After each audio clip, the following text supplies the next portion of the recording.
What is going on, guys? This is Octane here. I know you guys haven't seen me in a little while, but I'm still hanging in there, still doing my thing. So we got the truck into the shop. They pretty much just picked the timing chain up, moved it 2 clicks to the right, and put it back on, sealed up that front plate cover, and ever since it's been running great. So other than that, I mean, like, just the way the engine is run overall has just been fantastic. So my little misfire issue has gone away, so hopefully it stays away for a very, very, very long time. So there's no more, you know, crazy vibrations going on, you know what I mean, in the steering wheel, you know, no more codes being thrown, you know, for that particular reason. So definitely glad we did that, you know. Kind of touching base on that whole process.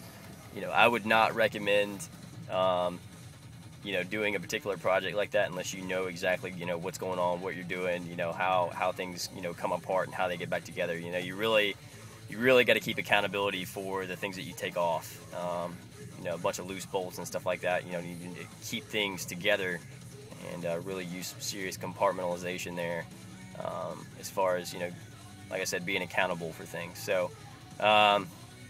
But I mean, it's definitely something that, you know, I would say, you know, make sure you have someone with you while you're doing it.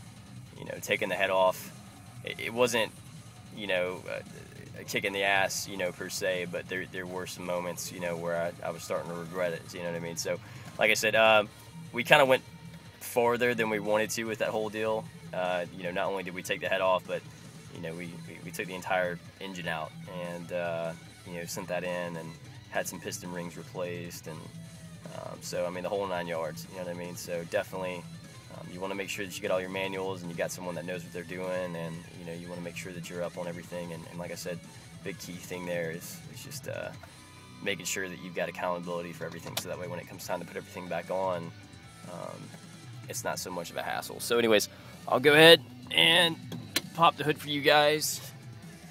Let me turn this down. Gotta love me some 5-finger death punch. I'm a Marine, so they're a Marine band. I can't hate them. All right, so we'll go ahead and crank it up for you guys.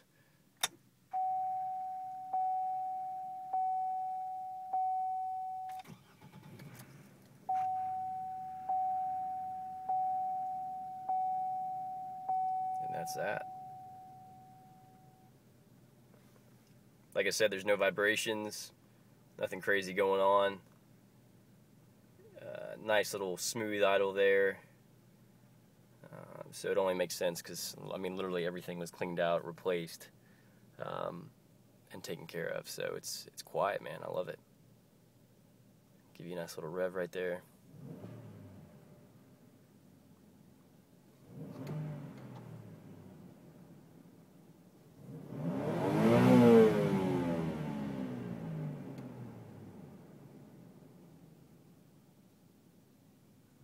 There you go. All right, let's go around front and go show you guys.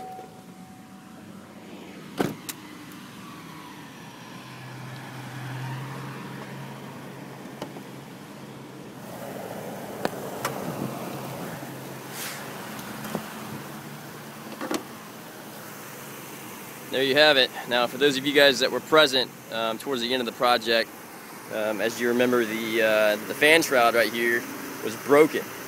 So I'm gonna get one of those, but whenever the guys at that shop, you know, went in, they took the valve cover off, they scratched it up in certain places, you know what I mean? Easy fix, you know, I'll just cover things down, spray back over it, but I sprayed over my valve cover.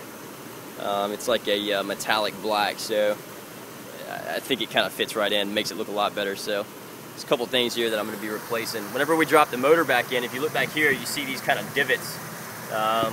When the motor was going in, it was going in like this, and you know, we gradually kind of lowered it down to make it level once we got it back in the bay, but in the process of that, we kind of dinged this up real good. So easy fix, you know, a hammer can do that. There's a couple things that need to get done, and then also that firewall back there, that little retardant, we scraped in that pretty good, so I'll be replacing that. But other than that, like I said, I mean, the motor is running phenomenal. So you know, I'm definitely glad that I did it. Everything's been tightened back down. There's no more serious rumbling You know, it's not shaking violently like it used to. And yeah, so PCM right here. One of the clips that holds the PCM in place broke off. I'll be getting a new bracket for that. And I'm going to be getting a new radiator too. So, I mean, it's fine, it functions, but, you know, it's one of my things on the to-do list. So, yeah, that's pretty much it. So, I mean, after we took the head off and sent it in the machine shop, and we, you know, cleaned out the intake manifold and replaced a bunch of parts, you know what I mean, it's been smooth running ever since. So, but anyways, still got a lot of work to do.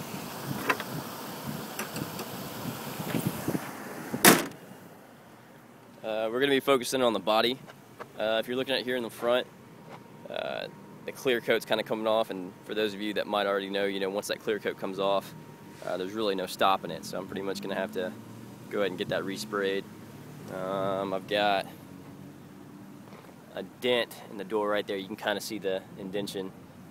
That's going to have to get pulled back out. This entire gold trim is actually going to be resprayed again, and if you look here in the front towards the front bumper, you can kind of see what I'm talking about. Everything is just kind of chipping off slowly but surely, and it's really pissing me off. But I would say that this is the aftermath of taking it on one road trip after another back home to Mississippi. So it's about 800 miles. So hey, it happens. But that's it.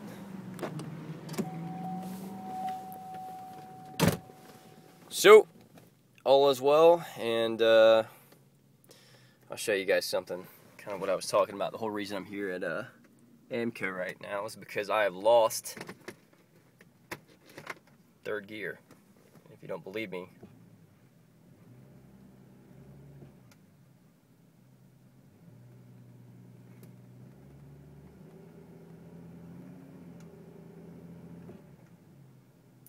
see, it's trying to go, but third is completely out. For example, I'll take it down the road, probably get up to about 45 miles per hour. You know, it's in second at that time, and then second starts to red line in the RPMs, and then you kind of realize, oh, wait a minute, it's not wanting to go into third. So pretty much I think what happened is whenever I went to go and pick up the truck from the shop for the timing chain, I drove it back with like almost little to none transmission fluid, which pretty much burned out third gear altogether. So that's on me. So but anyways, yeah, we're gonna go ahead and get it rebuilt. I'm not gonna be putting anything too fancy. We're gonna be waiting until the end of this year, beginning of next year, to start the turbo project. So for some of you guys that have been actively watching, you know, we're still gonna be doing that, but we got some time. So, you know, just kind of pace yourself there, kind of keep an eye out. And then one of these months, you know what I mean, I'll get on it and I'll start posting about it and telling you guys what's going on. But what's going to be happening is while I'm overseas contracting, the truck is going to get sent to a custom fabricator in New York. And then once he gets it, he's going to install the hardware, get everything going. From that point, it's going to get loaded back up into a semi, taken back down here to North Carolina to a little place called Mooresville, North Carolina, where PCM for Less is located. And then they're going to be responsible for tuning it. So I'm definitely pretty stoked about that. But yeah, there's a lot of things that are going to get replaced, you know, internal wise. You know, a lot of things are going to get reinforced, obviously, to go along with that added amount of boost. So pretty happy about that. But like I said, just kind of keep posted, and I'll let you guys know. But like I said, the injury build, I mean, everything is going great. So I mean, I couldn't have asked for anything more, and I'm definitely glad with the results here. So if you guys have any questions or anything like that, you know, like I said, Octane, Lee, you guys know my name. Definitely, you know, leave me some feedback. Let me know what's up, and I'll let you guys know what's going on. All right, so this is getting close to be about a 10-minute video here, so I'm going to go ahead and cut it. So later, guys.